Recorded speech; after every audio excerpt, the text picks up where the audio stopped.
누가복음 24장 50절부터 53절까지 말씀 다 찾으셨으면 제가 봉독하도록 하겠습니다. 50절. 예수께서 그들을 데리고 베다니 앞까지 나가사 손을 들어 그들에게 축복하시더니 축복하실 때에 그들을 떠나 하늘로 올려지시니 그들이 그에게 경배하고 큰 기쁨으로 예루살렘에 돌아가 늘 성전에서 하나님을 찬송하니라. 아멘. 이 시간 말씀의 제목은 그리스도의 승천입니다. 그리스도의 승천이라는 제목으로 하나님의 말씀을 증거하겠습니다. 여러분들께서는 예수 그리스도라는 말을 들으시면 가장 먼저 어떤 이미지가 마음속에 떠오르십니까? 세상 사람들은 크리스마스가 떠오를 것이고, 또 어린아이들은 동방박사의 이야기나 아기 예수의 탄생 이야기들, 이런 것들을 많이 기억하는 것 같습니다. 그러나 일반적인 성도들은 예수님 하면은 대부분 십자가를 많이 떠올립니다. 나를 위해 죽어주신 예수 그리스도, 나를 위해 피 흘리신 예수 그리스도, 그 은혜와 사랑을 많이 기억하고 그렇게 감사하는 것 같습니다. 그러나 초대교회 성도들은 그렇지 않았습니다.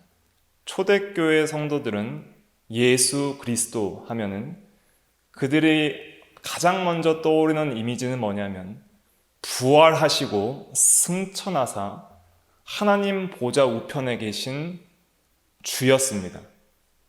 만왕의 왕, 만주의 주로서 지금도 살아계셔서 하늘에 오르사 온 땅과 하늘 위에 권세를 가지시고 다스리시는 영광의 왕을 떠올렸습니다. 그래서 초대교회 때 사도들이 전한 복음의 메시지의 핵심에는 부활이 항상 있었고, 또 온 땅과 하늘 위에 하나님 보좌 우편에서 다스리시는 하나님 우편에 계신 주라는 그런 메시지를 강력하게 증거했던 것입니다. 그래서 사도 베드로도 사도행전에 보면 너희가 십자가에 못 박힌 이 예수를 하나님께서 주와 그리스도가 되게 하셨다. 너희가 십자가에 못 박은 이 예수를 하나님께서 다시 살리시사 이제는 승천하셔서 주와 그리스도가 되게 하셨다. 주가 되게 하셨다는 것은 임금주, 주인 주자입니다. 그러니까 만왕의 왕, 온 땅과 하늘의 왕과 주인이요 그리스도. 그리스도라는 것 자체가 기름 부음 받은 자라는 의미입니다. 그리스도라는 것 자체는 왕이요 선지자요 제사장으로서 이 귀한 삼직을 동시에 가지신 우리의 구원자라는 의미가 있는 것입니다. 그래서 그리스도 하면 첫 번째로 우리가 떠올릴 수 있는 이미지는 뭐예요? 왕이에요. 주로서 다스리시는 왕. 근데 그 왕이 그냥 압제하고 능력으로 사람들을 자신의 힘으로 강압해서 다스리시는 왕이 아니라 자신의 목숨을 자기 백성을 위하여 내어주사 자기 백성을 자기의 피값으로 사시고 이제는 모든 자기의 백성들이 마음으로부터 자신을 주로 섬기며 그 앞에 자원하여 무릎 꿇고 이제는 주가 나를 위하여 죽으셨다가 살으셨으니 나도 주를 위하여 살고 주를 위하여 죽노라. 나는 사나 죽으나 주님의 것입니다라는 고백을 하면서 주님을 사랑하는 마음으로 주님께 자원하여 무릎 꿇고 순종하는 주의 백성이 되게 하신 왕이십니다. 그러니까 이 왕은 세상 왕들처럼 그렇게 힘과 능력으로 압제하는 왕이 아니라 자기가 먼저 놀라운 사랑으로 그들을 구원하시고 희생하셔서 그래서 그들이 그 사랑을 알고 자원해서 섬기도록 그렇게 하신 참된 왕이 되신 것입니다. 그래서 우리가 예수 그리스도를 믿는다고 할 때에 우리는 반드시 이 승천에 대한 교리를 굉장히 중요하게 생각을 해야 됩니다. 여러분들이 지금까지 신앙생활 하시면서 예수님의 승천에 대해서 얼마나 깊이 묵상하고 이 진리에 대해서 생각을 하셨습니까? 누가복음과 특별히 이 누가가 강조하는 것은 누가복음과 사도행전에서 굉장히 강조하는 것은 승천에 대한 진리예요. 그래서 누가복음 마지막이 승천으로 끝나고 사도행전 맨 처음에 뭘로 시작해요? 승천으로 시작하는 거예요. 그럼 승천을 중심으로 과거와 현재와 미래를 생각해 봐야 됩니다. 승천을 중심으로 과거는 무엇이냐면 예수님의 탄생과 예수님의 죽으심과 예수님의 부활이에요. 그건 역사적 사실이고 과거입니다. 우리는 거기에만 머물러 있어서는 안 돼요.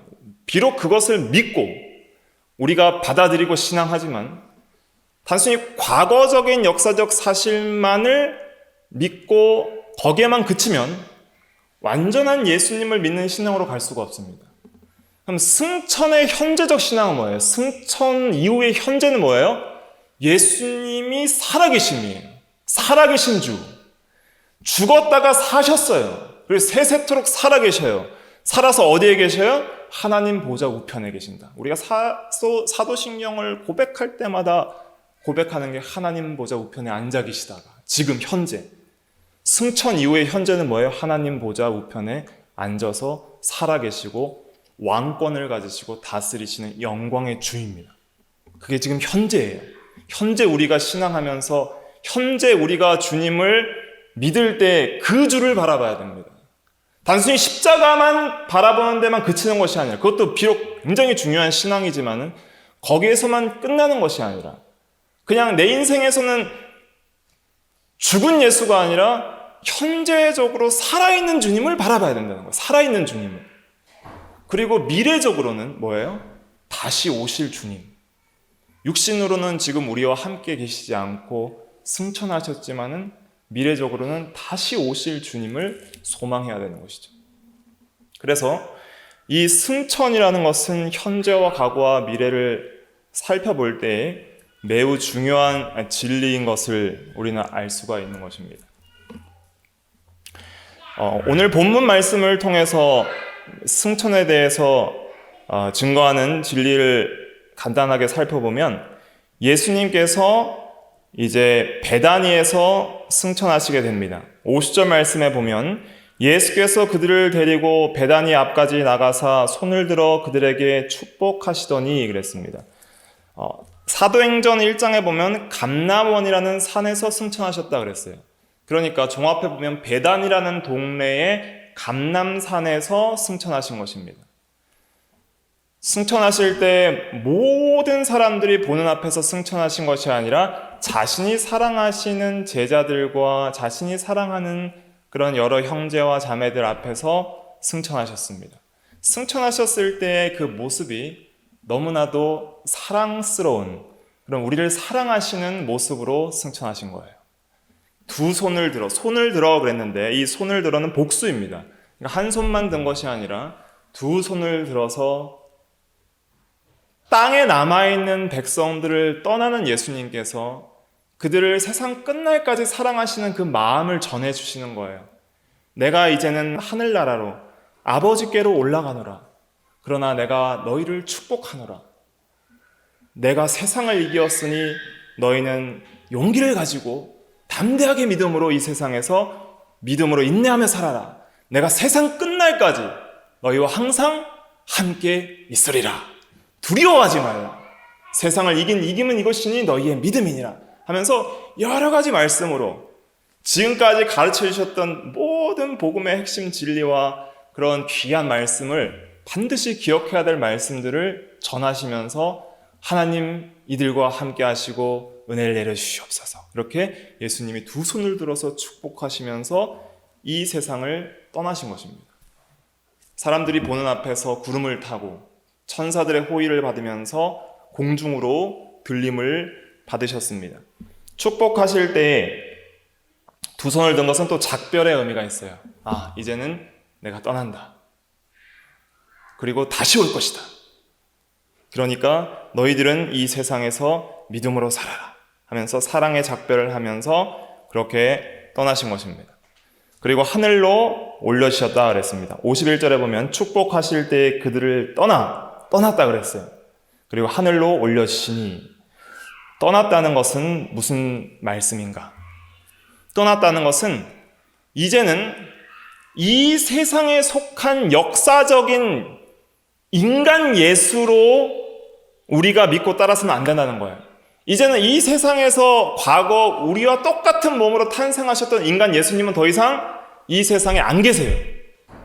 역사적인 예수님은 죽었어요. 그리고 살아나셔서 부활체를 입으시고 이제는 우리와 완전히 다른 신령한 몸을 입으시고 40일간 이 땅을 지내시면서 가르치시다가 이제는 이 땅을 떠나서 이제는 하나님께로 하늘나라로 올라가셨습니다. 그래서 그들을 떠났다는 것은 무엇인가? 이 세상에서 제자들은 또 예수님의 가족들은 그냥 우리와 똑같은 사람이었고 똑같이 밥 먹고 교제하고 함께 자고 생활했던 그냥 인간 예수였어요. 인간 예수. 여러분들이 만약에 예수님이 그냥 우리랑 똑같은 인간 예수로 여러분들과 함께 있었다고 생각을 해보세요. 다시 과거로 인간 예수를 받던 그 소수의 무리들의 입장에 대해서 그 인간 예수를 우리가 모셨다고 생각을 해보세요.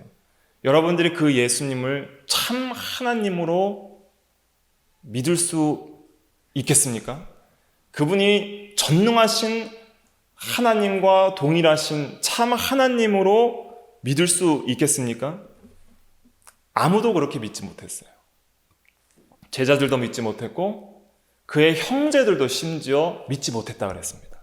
그래서 마가복음 3장 21절에 보면 어머니와 형제들이 예수님이 사역을 시작할 때 미쳤다 하고 잡으러 왔어요.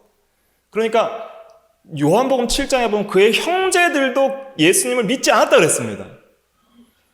똑같은 인간 예수로 살아가는 사람을 어떻게 만왕의 왕 만주의 주 하나님의 아들로 믿겠어요? 제자들 또한 믿지 못했어요. 그런데 이분이 진짜 하나님이시구나 하는 믿음은 언제 생겼어요? 승천하실 때 생기는 거예요. 아, 진짜 하나님이시구나.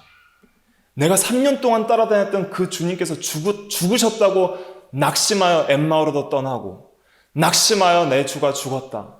어찌하여 살아있는 자를 죽은 자 가운데서 찾느냐라고 선사들이 여자들을 책망할 때 그 여자들은 나의 주가 죽었다. 죽은 예수를 찾았어요. 소망이 없다고 울었어요. 그런데 부활하신 것을 여러 증거로 여러 사람들에게 나타나 보였지만은 아직도 믿지 못한 사람들이 많이 있었습니다. 그런데 승천하시는 주님 볼 때 비로소 확신이 든 거예요. 이분은 하나님이셨다. 이분은 그냥 인간이 아니라 참 사람인 동시에 하나님이셨다. 그 하나님께서 우리와 똑같은 사람으로 오신 분이셨다는 그 신앙이 생긴 거예요. 그때부터는 슬픔이 변하여 기쁨이 되었던 것입니다. 예수님은 참으로 신비한 분입니다. 이 진리를 항상 묵상해야 됩니다.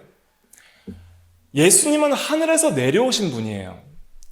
하나님은 한 분이십니다. 그런데 그 한 분 하나님께서 삼 위로 계시니 성부와 성자와 성령으로 계십니다.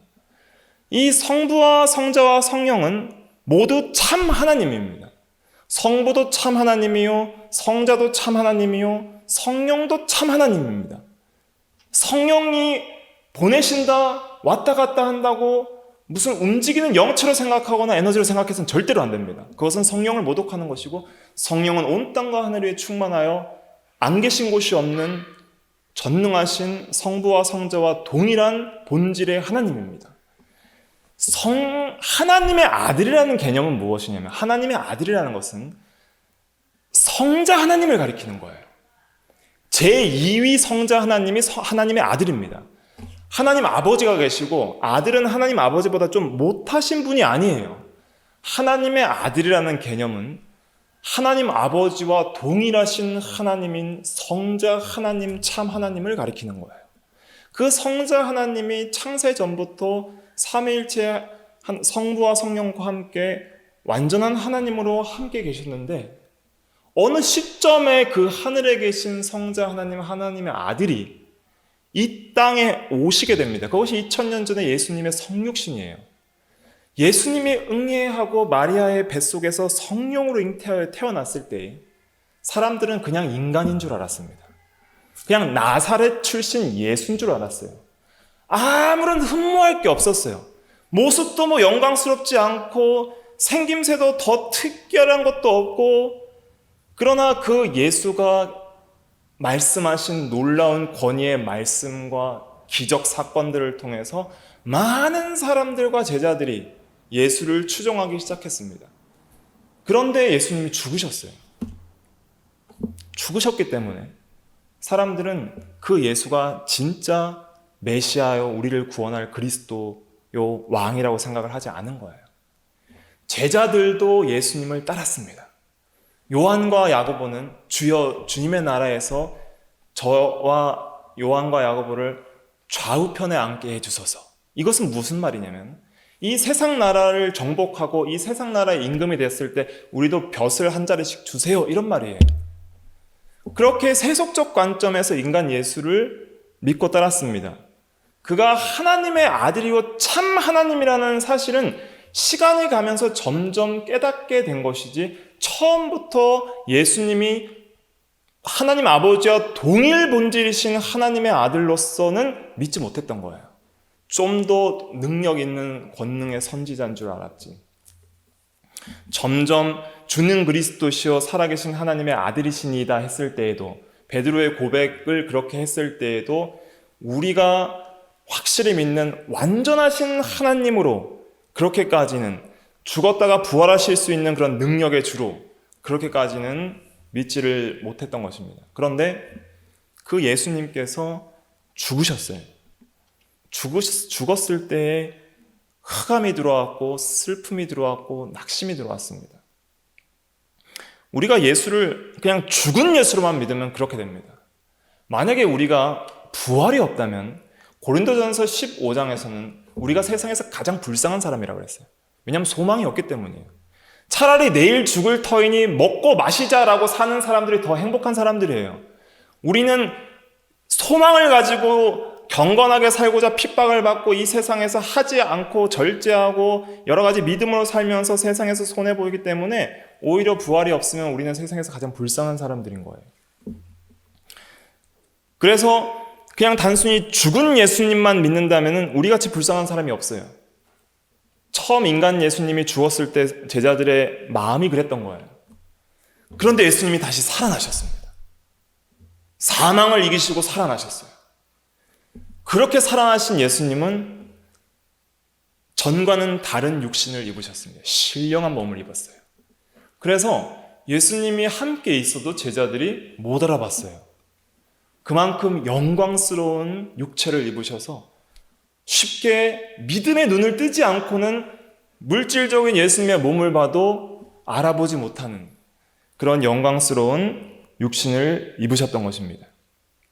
그리고 예수님께서 이 땅에서 40일 동안 하나님의 나라의 복음을 전파하시고 이제는 마침내 다시 하늘로 올려지시게 됩니다. 그래서 하늘에서 내려오셨기 때문에 이제는 다시 하늘로 올라가시는 거예요. 그 하늘로 올라가시는 걸 통해서 이제는 제자들이 뭘 깨달은 거예요? 이분은 참으로 하늘에서 내려오신 분이 맞다는 걸 깨달은 거예요. 이분은 참으로 영광 중에 계신 하나님이신데 하늘에서 내려오신 그 참 하나님의 아들이심이 맞다. 그렇기 때문에 이분은 하늘로 올라가신다. 그것을 보고 이제는 이 제자들은 말할 수 없는 기쁨에 휩싸이게 됩니다. 왜냐하면 내가 믿었던 그 주가, 내가 믿었던 그 선생님이 진짜 그리스도였어요. 그리고 참 하나님이었어요. 그리고 만왕의 왕, 만주의 주로서 하나님 나라에 입성하셨습니다. 그리고 이제는 왕권을 가지시고 다스리기 시작하시는 거예요. 그러니까 우리가 믿는 예수님이 누구냐 하는 것을 바로 아는 것은 우리 신앙에 굉장히 유익이 됩니다. 내가 믿는 예수님은 그냥 이제는 현재적으로는, 과거에는 정말 불쌍하게 죽으신 나약한 예수님이었지만, 그러나 부활하신 예수님은 능력의 주님이시고 이제 승천하신 예수님은 왕이십니다. 내가 믿는 예수님은 왕이에요. 이 세상에서 예수님을 왕으로 섬기지 않는 사람들이 있죠. 그러나 마침내 모든 무릎이 예수의 이름 앞에 다 꿇게 될 것입니다.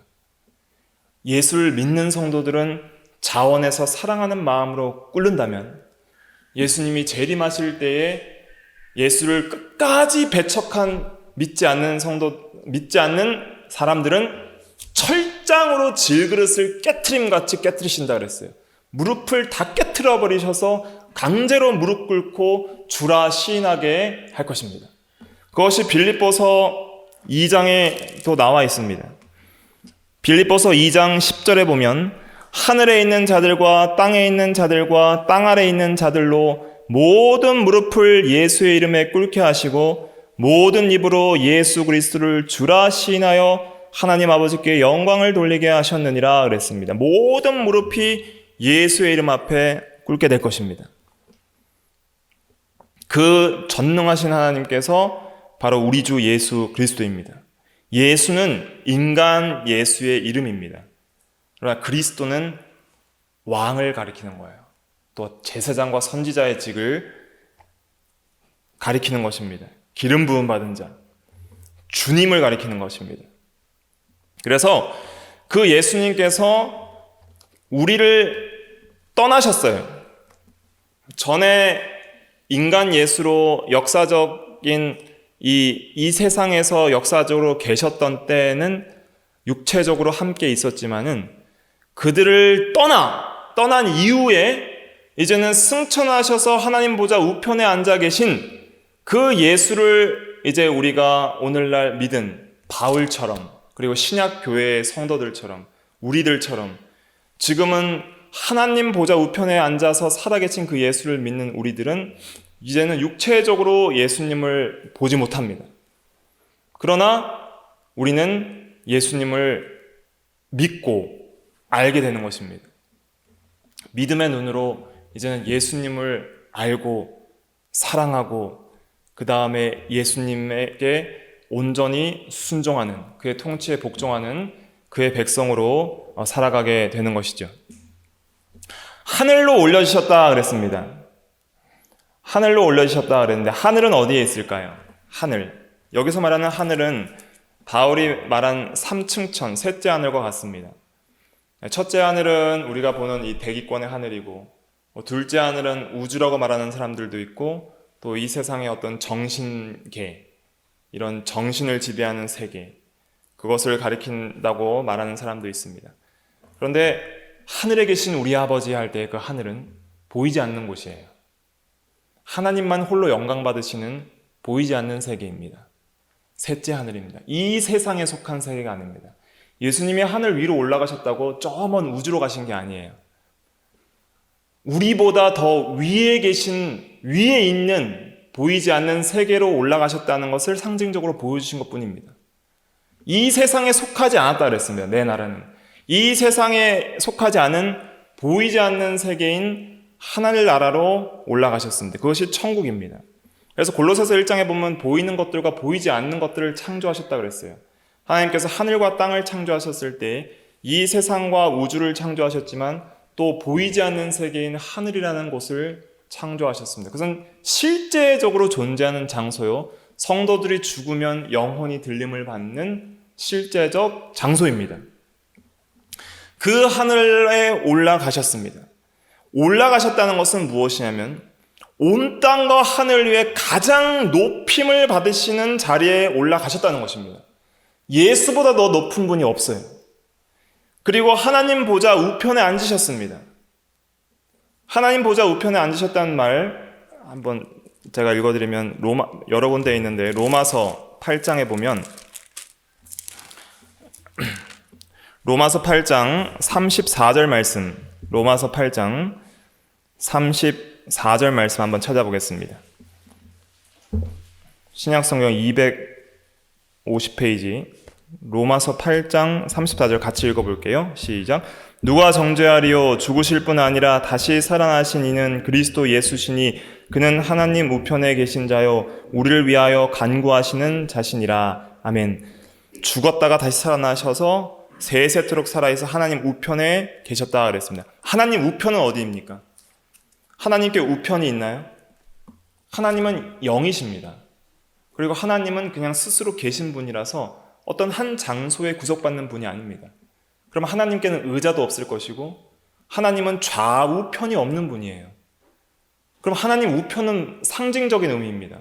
우편은 권세의 자리, 영광의 자리, 능력의 자리를 상징하는 겁니다. 능력, 영광 이 두 가지를 기억하시면 됩니다. 그래서 예수님은 이제는 온 땅과 하늘 위에 가장 영광스러운 존귀하신 분이 되셨고 또한 온 땅과 하늘의 권세를 가지시고 다스리시는 능력의 왕좌에 앉으셨다는 의미입니다. 그래서 그 왕으로서 세상을 다스리시기 시작합니다. 어떻게 다스려져요? 교회를 세우시면서 다스리시는 거예요. 교회가 세워지기 시작합니다. 그래서 승천은 마지막의 의미가 있는데 과거의 십자가 부활의 그 예수 그리스도의 구속이 완성됐다, 마쳤다 이런 의미가 있고 그래서 누가복음은 승천으로 끝나는 거예요. 예수님의 십자가와 부활을 통해서 예수께서 우리를 위해서 이 세상에서 행하셔야 할 지상의 사역을 완성하고 마치셨다 이런 의미가 있어요.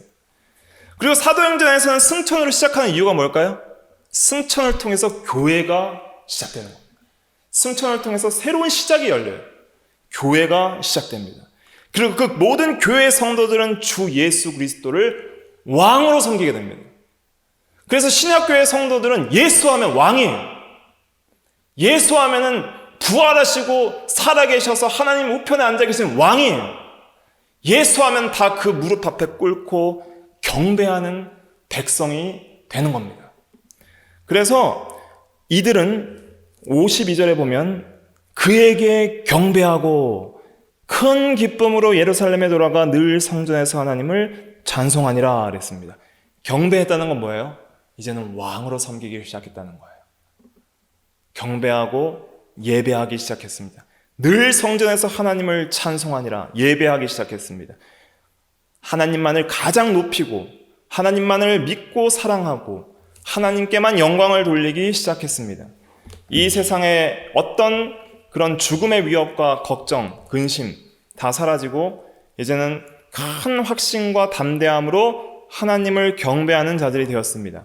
그러면 승천교를 믿는 우리들은 적용을 했을 때 오늘은 두 가지 말씀만 전할 텐데 첫째는 이들과 같이 경배하는 자들이 되어야 됩니다. 우리가 이 세상을 살아가면서 예수를 믿는다 할 때에는 왕으로 믿어야 돼요. 살아계신 왕으로 믿어야 됩니다. 살아계신 나의 왕이시다. 나의 왕이 살아계신다. 그것을 믿고 그 왕께 최고의 경배와 찬양을 드려야 됩니다. 합당한 영광을 올려드려야 됩니다. 모든 삶에 있어서 그 왕의 통치를 받아야 됩니다. 나라가 임하옵시고 라는 주기도문의 기도는 그 왕적 통치하심이 나의 마음속에 임해달라는 기도입니다. 예수님께서 우리를 어떻게 다스리십니까? 하나님의 말씀과 성령으로 다스리십니다. 항상 이 두 가지를 기억하셔야 됩니다. 예수님께서 우리를 어떻게 다스리셔요? 하나님의 말씀과 성령으로 다스리시는 거예요. 예수님은 육체로 하늘에 올라가셨지만은 그러나 그의 신성과 특별히 성령을 통해서 우리와 세상 끝날까지 함께 계시는 거예요. 그런데 이 성령은 어떤 영이냐 그랬냐면 로마서 8장에 보면 그리스도의 영이라고 그랬습니다. 사도행전에 보면 예수의 영이라고 그랬습니다. 성령은 예수의 영이고 그리스도의 영이고 하나님의 영이에요. 그러니까 성령이 나와 함께 하신다는 것은 예수가 나와 함께 하신다는 겁니다. 그래서 요한복음 16장에 예수님께서 이런 말씀을 하셨습니다.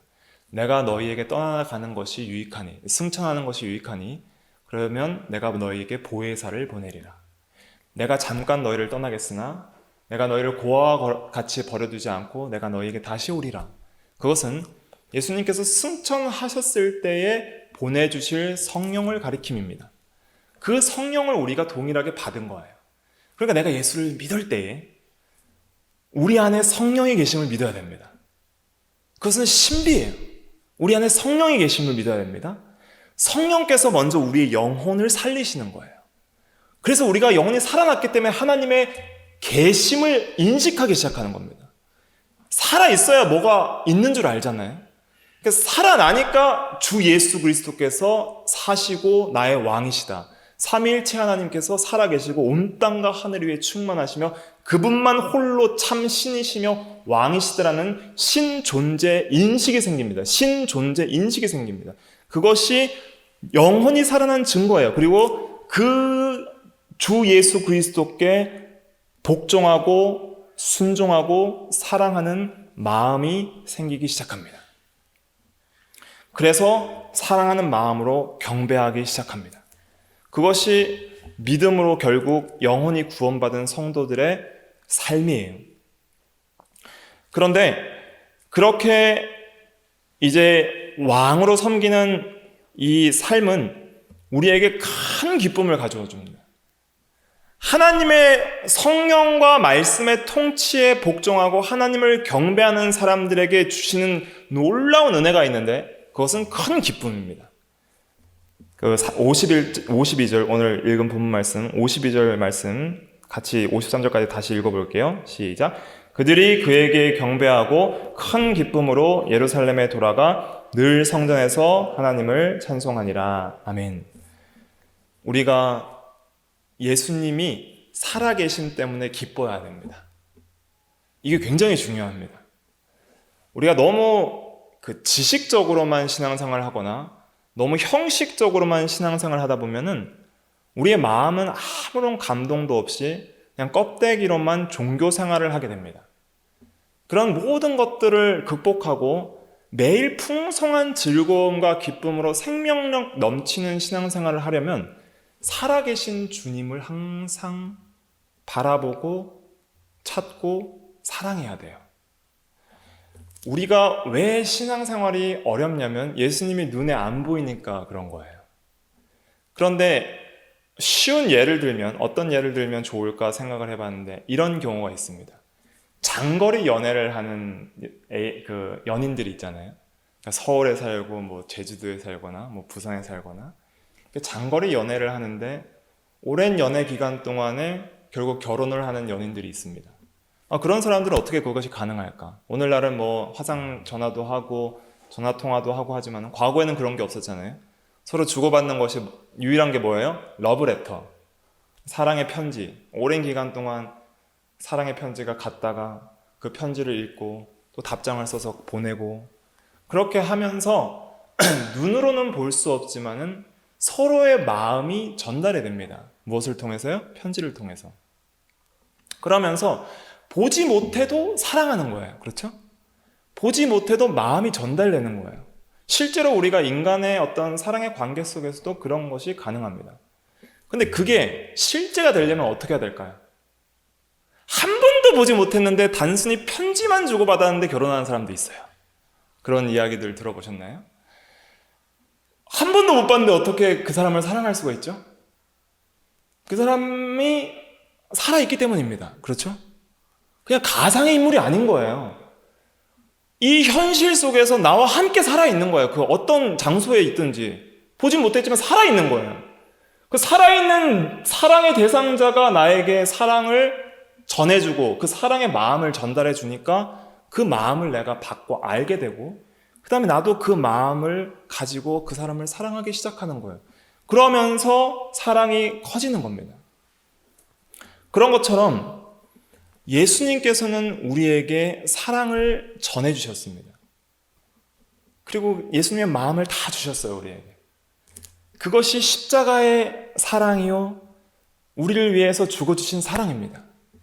그 사랑이 이 성경에 가득 담겨 있어요. 러브레터와 같은 거예요. 이 성경을 읽으면은 신구약 성경 전체가 요한복음 5장 39절에 보면 누구에 대해서 증거한다 그랬어요? 예수 그리스도에 대해서 증거하는 거예요. 모든 제사 제도나 의문과 의식들도 다 예수에 대해서 증거하고, 그 예수의 사랑이 넘치는 성경이 바로 이 기록된 성경입니다.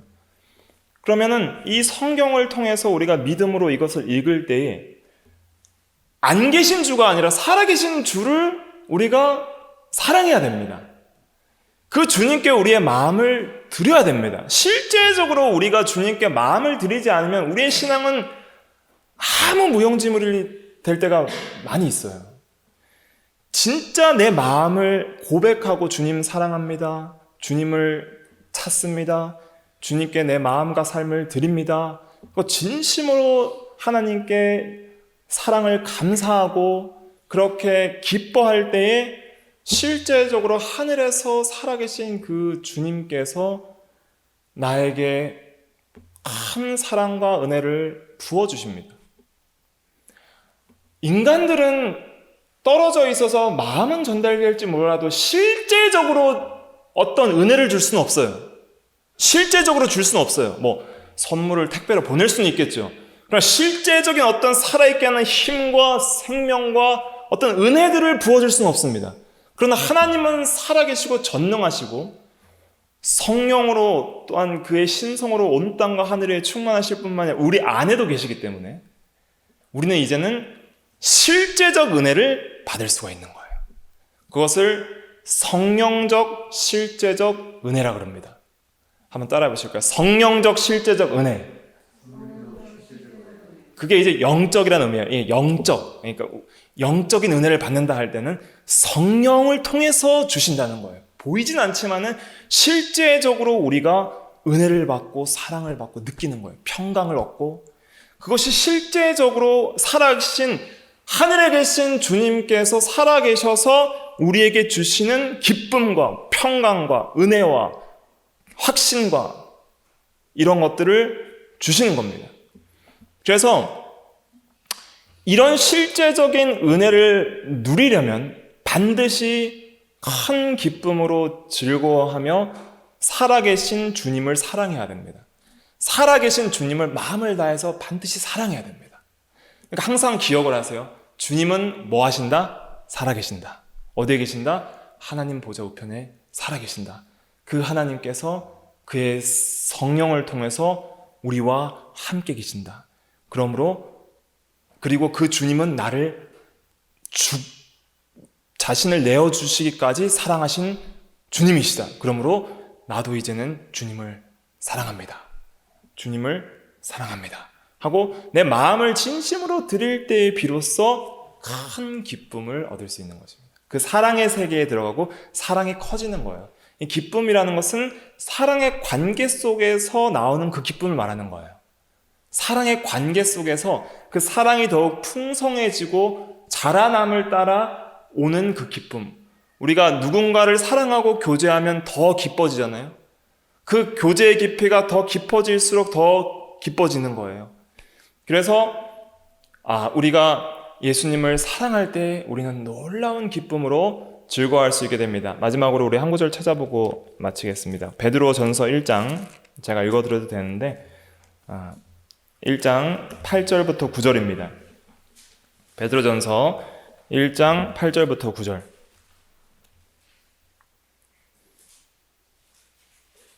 베드로전서 1장 8절부터 9절. 신약성경 377페이지. 377페이지. 1장 8절부터 9절 같이 읽어볼게요. 시작. 예수를 너희가 보지 못하였으나 사랑하는도다. 이제도 보지 못하나 믿고 말할 수 없는 영광스러운 즐거움으로 기뻐하니 믿음의 결국 곧 영혼의 구원을 받음이라. 아멘. 영혼의 구원을 받은 증거가 뭐냐면 보지 못하는 예수님을 사랑하는 것입니다. 이제도 보지 못하지만 말할 수 없는 영광스러운 즐거움으로 기뻐하는 것입니다. 자, 예수님이 승천하셨다는 것은 또한 우리에게 산 소망과 미래의 소망을 줍니다. 에베소서 2장에 보면 그리스도와 함께 하늘에 앉히셨다 그랬어요. 예수님이 승천하셨다는 것은 우리의 부활, 예수님과 똑같은 몸으로 우리도 부활할 것을 보장하는 것이고 또한 우리도 예수님과 같이 승천할 것을 보장하는 것입니다. 주와 함께 하늘에 하늘나라에서 영원히 살 것도 보장하는 것입니다. 그러니까 이 모든 복음의 진리를 다 종합해서 우리가 생각해 볼 때에는 말할 수 없는 영광스러운 즐거움으로 기뻐할 수밖에 없는 것입니다. 우리가 현재를 살아갈 때에 항상 우리가 새 힘을 얻고 살아계신 주님께서 공급해 주시는 그 생명의 능력, 살아있게 하는 힘을 날마다 받고 은혜를 받으려면 항상 예수님을 왕으로 섬겨야 됩니다. 경배하고 예수님만을 주인으로 섬기고 왕으로 섬기며 그리고 예수님을 사랑해야 됩니다. 이것이 기독교 신앙에서 가장 중요한 것입니다. 사랑하는 것. 그러니까 지식적으로만 사랑 아무리 많이 기억해도 소용없습니다. 진짜 살아계신 그 대상을 사랑해야 돼요. 그 하늘에 계신 그 대상을 바라보고 실제로 장거리 연애하는 것처럼 그것보다 더 깊은 성령적 실제적인 연합과 사랑을 통해서 사랑하는 그 교제의 세계에 들어가야 됩니다. 그것이 어렵지 않은 것이 우리가 마음 깊이 그냥 예수님을 찾고 예수님께 내 마음을 드리기 시작하면 그것은 실제적으로 예수님과 사랑하는 그 관계에 들어가게 되고 그리고 놀라운 기쁨과 은혜를 얻게 될 것입니다. 그래서 우리가 이제는 이 세상을 살아갈 때 우리는 단순히 그냥 역사적으로 죽은 그런 예수만을 믿는 게 아닙니다. 부활하시고 승천하셔서 하나님 보좌 우편에 지금도 살아서 역사하시는 그분을 우리가 경배하고 사랑하고 기쁘고 즐거워하는 것입니다. 그런 기쁨이 초대교회 성도들에게 넘쳤다면 오늘날도 우리에게도 넘칠 것입니다. 그래서 이러한 믿음을 가지고 우리가 더욱더 사랑해 나가는 우리가 다 돼야 되겠습니다.